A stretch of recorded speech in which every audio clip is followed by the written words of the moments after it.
This is Dolphins Today by Chat Sports. I am your host, Nic Rohloff, and on today's show, we're going to take a look at some Miami Dolphins trade candidates following the NFL draft. Miami added 8 players in the draft, 16 undrafted free agents, and Chris Grier could be potentially trading some players away to clear up roster space and acquire more draft capital.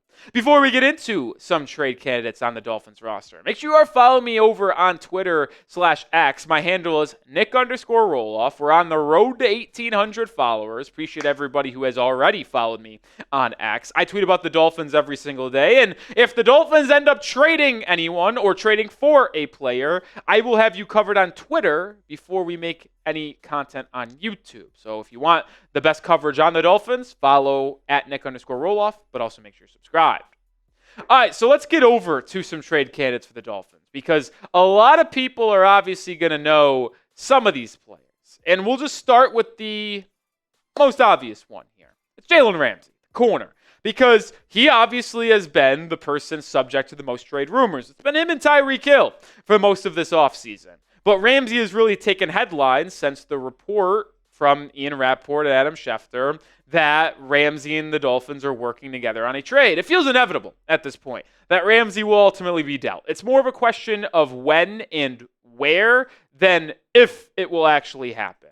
But there has been a lot of buzz recently that Jalen Ramsey could be heading back to a team that he's already played for in his career. That's the Los Angeles Rams. Jeremy Fowler of ESPN shared insight this past weekend on SportsCenter about Ramsey trade talks. He said that Miami has been calling around on Ramsey, trying to work a potential trade. The sticking point here is that $24 million in guarantees. My sense after asking around is Miami has not been overly eager to cover some of that bill, which sort of makes a trade hard to pull off right now. The LA Rams could be a reunion here. They've been in the mix. They are a team to watch, certainly for Jalen Ramsey. And I think it seems very likely, and it makes a lot of sense for the Rams to ultimately pull out a deal for Jalen, right? They need secondary help. They can transition him to safety. They can play him in that star nickel role that he played for them prior to coming to the Dolphins and moving back to the outside and being a boundary corner. Now, if you are going to trade Jalen Ramsey, which it feels like you are at this point, I believe it will not happen until after June 1st. Financial responsibility is an important thing in all of life, but specifically here for the Miami Dolphins. And when you look at the financials on if what Miami would have to pay Ramsey or take on themselves if they traded him before June 1st in the month of May, or if they wait till after June 1st, it is just absolutely massive. It makes no sense for the Fins to trade him prior to June 1st, especially since they aren't getting draft capital in the short term. The only way you get anything for Ramsey is in the 2026 draft. And if you are trying to be the smartest franchise and save yourself money, you should wait until June.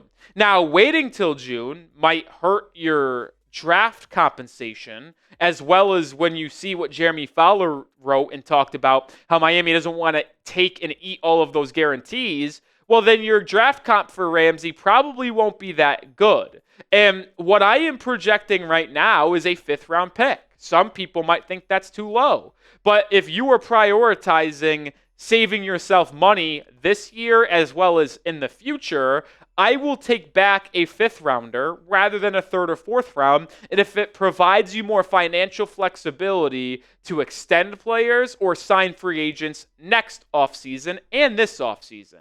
So if the Rams come calling and offer you a 5th-round pick, say June 12th, fine by me. That is the pick that I would be willing to take. I don't want to trade Jalen, but if it's happening, regardless if I want it or not to, I'd rather have the Dolphins save financial flexibility and wait till mid-June or beyond. I think he's going to get traded to the Rams, but let me know your thoughts. Where will Jalen Ramsey be traded? It's today's pinned comment, so you can hit with the YouTube ad break, scroll down, let it play, and answer today's question. As I mentioned, I'm picking the LA Rams. I talked about it. McVay wants them. They're in a win-now window with Matthew Stafford only having a couple years left. You still have some big-time players over there, but they could use help in the secondary. They have a good front seven. I think adding Jaylen Ramsay would help complete that defense. I think it makes sense if the Dolphins are moving on. You could send them to a contender in LA. They know what to expect from Ramsey. Ramsey knows what to expect over there. It makes just sense for both sides. Moving over to another trade candidate. I'm going to put Tyreek Hill on my candidate list. Do I think he ultimately gets traded? I would lean probably not. But I do think it could make sense for the Dolphins to trade Tyreek Hill, and it's something that I actually prefer. Yeah, I know Tyreek Hill is a special talent. And when him and Tua are both healthy on the field together, it's magical. Just look at what happened week 1 last year against the Jags. Dolphins were dead in the water.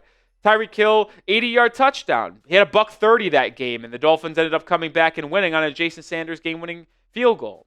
And when you saw Hill and Tua healthy for the rest of the year, they put up good numbers together. And they have done that, because in 2022, he had 1,700 yards and 7 touchdowns.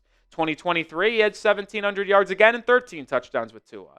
It's all about if Tua and Tyreek could stay healthy together. But the thing is about Hill, he has been such a headache in the locker room, outside of the locker room, and his off-the-field concerns and distractions have just drove me nuts. Like, I am beyond done with dealing with the Tyreek Hill stuff off of the field. He is a horrific leader. Not that he is being asked to be a leader, but he just does not set a good example, and I believe he is toxic in that locker room. I don't know that for a fact. I have not been told that, but that is just what my own personal belief is. If I'm wrong, but that's where I feel. But if you trade him after June 1st, which would make sense for Miami to wait till then too, because it doesn't help you financially if you trade him prior to June 1st, and since you're only getting future assets back for him, it makes sense to do it now. Here's what would happen. The dead cap on Tyreek Hill is only $12.7 million. That's not bad whatsoever. You actually save $14.9 million in cap space this year. So if you wanted to, you can allot that money to an extension and front load that extension on a Jalen Phillips contract or someone else. You could sign a free agent like Brandon Scherf, like Asante Samuel Jr., but you also get major savings next year. Now, we have documented on the channel all offseason long, this is the final year Tyreek Hill will be a Miami Dolphin, guaranteed, because his cap hit next year is $52.8 million, and if you cut him prior to June 1st, you save that number right there at $36.4 million. Right now, you're slotted to have $4 million in cap space going in the next season, or offseason, I should say. You trade Tyreek Hill, that number balloons up to $41 million. Now, you'll likely get there anyway by cutting Tyreek Hill, but the point is this. Tyreek will not be on the football team in 2026, so why not get ahead of it and trade him this offseason after June 1st to save you money this year as well? This is a trade idea that I cooked up that I am all in on. The Dolphins need a corner desperately. The Kansas City Chiefs could look to add Tyreek Hill back into this room because they have had inconsistent wide receiver play and a lot of injuries to that position. Tyreek has flirted on social media about wanting to go back to Kansas City with Mahomes and company. Could the Chiefs go all in, trade the Dolphins a starting outside corner in Jalen Watson and a 5th-round pick to get Tyreek Hill? And if you're Miami, I would be all over this deal. Watson was good last season before he got hurt. He was good the year prior. He would be a starting outside guy. The Dolphins would desperately need that guy, and the Chiefs aren't looking to extend Jalen Watson and aren't going to in all likelihood. So you get a 5th and a starting corner for Tyreek Hill, and you wipe your hands free and save the money as well. I'd be all over that. And the Chiefs Report host, Tyler Jones, I threw this deal out to him. He said, I would do that in a heartbeat. So Chiefs fans could be in. Dolphins fans, are we in? Like, I'm perfectly fine moving forward with Jalen Waddle as your wide receiver 1. Like, you already extended him. He's playing on his 5th-year option this year. The 3-year extension kicks in next season, so he's got 4 years left on his deal. Nick Westbrook-Ikhine, is he the perfect wide receiver 2? No, but he's still good. He's pretty solid. And you got Malik Washington in the slot. And remember, you have an offense that gets the ball to your hands quick. Jonnu Smith over the middle of the field. Devon Achane, Jalen Wright in the passing game. Like, you would still have enough weapons, in my opinion. So I am fine trading Tyreek Hill if you get a day 3 pick to add to your draft chest and a starting corner in Jaylen Watson in return for Tyreek Hill. I mean, I think the positives outweigh the negatives of trading Tyreek Hill here in the middle of June if you do get Jaylen Watson back from Kansas City in this hypothetical. All right, 2 more trade candidates to get to, but make sure you are subscribed to the channel for Dolphins news, trade rumors, and more. Daily content, weekly live shows. Join the channel today for the top Dolphins content on YouTube. All right, the last 2 players are going to be a little bit lesser of guys in the NFL public circle, but they're kind of still impactful to Miami. This one being Patrick McMorris, the safety, because it's quick to pull the trigger on a 2024 draft pick already, right? Like, Miami used their 6th-round selection. They had 2 6th-round picks in 2024. One went to Malik Washington. Seems like a good pick right now. And the other one went to the safety from Cal, Patrick McMorris. But the truth is this. It's a crowded room. Like, I don't know who ultimately makes the roster this year. Ifeatu Melifonwu and Ashton Davis were both signed to 1-year deals in free agency. And the way that Chris Grier and Mike McDaniel have spoke about them in press conferences since their signings, it sure seems like they have a lot of confidence in those 2, and they are projected to be starters. But you also drafted Dante Trader Jr. in the 5th round out of Maryland in this draft. So you took a safety a round earlier than what you took McMorris in 2024. You signed 2 guys in Melifonwu and Davis. You brought back Elijah Campbell on a 1-year deal. But you also added 2 UDFAs. John Saunders Jr., who I'm high on from Ole Miss, and Seyi Oladipo from Boise State. Like, I'm not sure how many safeties the Dolphins keep. It's going to be tough. Like, after they drafted Dante Trader Jr., that kind of put a big light bulb into me, folks. Are they keeping 5 safeties? There's no way Melifonwu or Davis or Trader Jr. get cut. Elijah Campbell is a good special teams player, arguably one of your aces on that unit. So you keep him on special teams, but also have him as your 4th safety in DB, Swiss Army knife if you need him desperately. Are you keeping McMorris as your 5th guy? Are you keeping 5 guys in general? It's a legit question.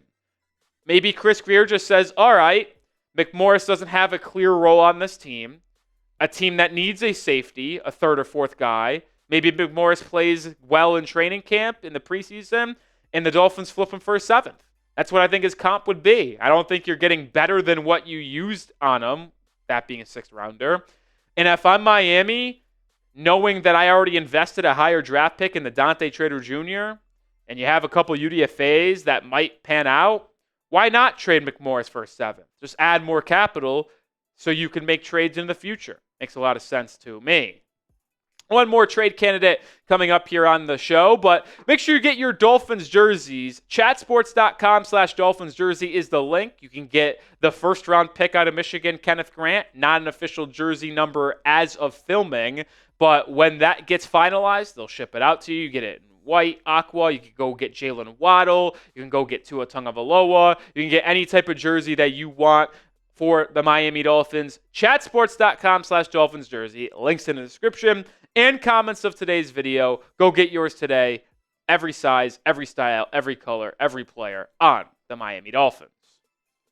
Last player that I have as a trade candidate here, Channing Tindall, the linebacker. Now, this is an interesting one because I don't know if anybody would actually want to trade for him, I should say. But listen, he's a former 3rd-round pick, 102 overall out of Georgia in the 2021 or 2022 NFL draft, entering the final year of his contract. Is he going to have a role on this team this year? No, he's not. Last year, Miami kept 5 linebackers. Channing Tindall was that 5th linebacker. It shocked me. They had, at the start of last year, Jordan Brooks. They had Anthony Walker Jr., Duke Riley, Tindall, and David Long Jr. This year, you have Dodson, Brooks, Willie Gay Jr., and KJ Britt as your no doubt top 4 inside linebackers.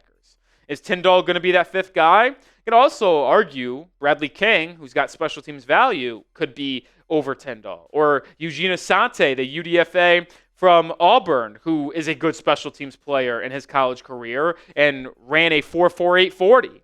So, to me, I don't think Channing Tindall has done anything in his career. I mean, that's not an opinion. That's a fact. And I think his roster spot is essentially cooked. Like, do we see a pathway for him to be a difference maker this year? I don't think so. So maybe a team who needs a special teamer, because Tindall did play special teams last year, or could use more depth at the linebacker position heading into training camp of the preseason. Maybe they take the flyer on the former third-round pick. I think his draft comp would be a seventh rounder. Now, teams might ultimately say, hey, he's probably going to get cut from Miami anyway. There's no sense to trade for him. But maybe there's a team that likes him and says, hey, instead of trying to compete on the free agent market or on the waiver wire, we'll just give you a seventh rounder to get Tindall in their building. I don't think it's the craziest thing in the world, but Channing Tindall, this is his last year as a member of the Miami Dolphins. Maybe they trade him going into camp. All right. Who is the most likely player to be traded on the Dolphins roster? Caveat, you can't say Jalen Ramsay, because Jaylen Ramsay is obviously the answer here. So outside of Ramsey, who is the player most likely to be traded? Well, and as I said off the top, if there is a trade that involves the Miami Dolphins, we will have you covered with a video, but I will have you covered with the news beforehand on my Twitter at Nic_Rohloff. So go give me a follow today. And if you DM me and says, I know ball, I'll give you a shout out on a video next week.